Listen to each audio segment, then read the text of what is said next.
حد قدم على شغل قبل كده؟ عملت ايه؟ بعت السي في وبعد كده جالي ميعاد. حلو جدا. الناس اختبروك تكنيكال ولا اتكلموا معاك؟ لا الاثنين. تكنيكال. حد تاني يقدم في شغل؟ كاستمر سيرفيس فودافون.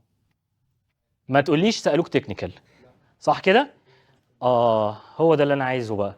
هو انا في الشركه لو جاي لي واحد فريش، الاهم بالنسبه لي، انا بكلمك الاهم، ان هو يبقى تكنيكال قوي ولا ان هو يبقى برو اكتيف؟ انا عن نفسي اقدر اعلمه تكنيكال كويس جدا، بس مش سهل اعلمه بزنس سكيل، مش سهل.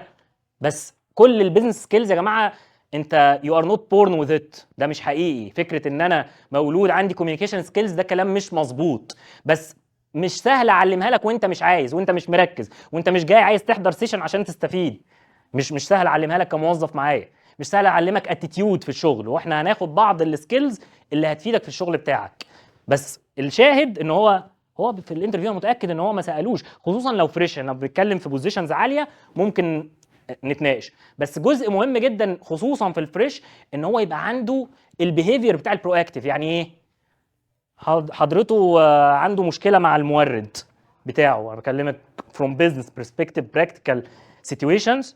ده محاسب وده محاسب، واحد عنده مشكله مع المورد، جيت له كنت انا اجازه 3 ايام، رجعت قال لي احنا عندنا مشكله مع المورد. زين البيزنس استفاد؟ هو ده بيهيفير انا اقدر اعلمه له، ولا واحد تاني قام رافع سماعه التليفون على المشتريات ساله ايه المشكله؟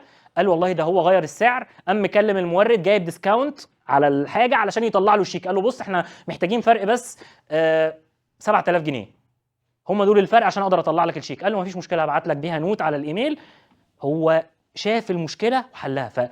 فبيهيفير مهم جدا ان انت تبقى برو اكتف. اكتب برو اكتف وقيم نفسك، مش انا اللي اقيمك، انت عارف انت برو اكتف ولا لا. انت لما بتقع في مشكله بتستنى حاطط ايدك على خدك، ولا بتبدا تتحرك تحاول؟ على فكره انا كمدير مش فارق معايا خالص ان انت تلاقي الحل، هو مش دورك تلاقي الحل، انت دورك لو انت يعني حد في البيك بتاعك. هو انت لما بتدخل مدير، قولي لي طيب، قولي لي انا عايز تسالي حاجه طيب لما تدخل على مديرك، لو انت حد واو يعني، انا ببقى داخل بورقه عندي مشكله وعندي حلين ليها، انا بعمل كده على سبيل المثال. تمام؟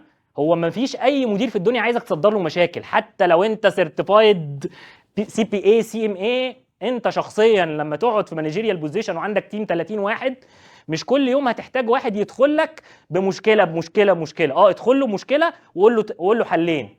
قول له مش لازم حلها، مش لازم، قول له حلين. قول له والله انا حاولت فيها ووصلت للنقطه الفلانيه، اما دخلت عندي مشكله. تمام؟ فجزء من البيزنس سكيلز بتاعتك ان انت تبقى ايه؟ برو اكتيف.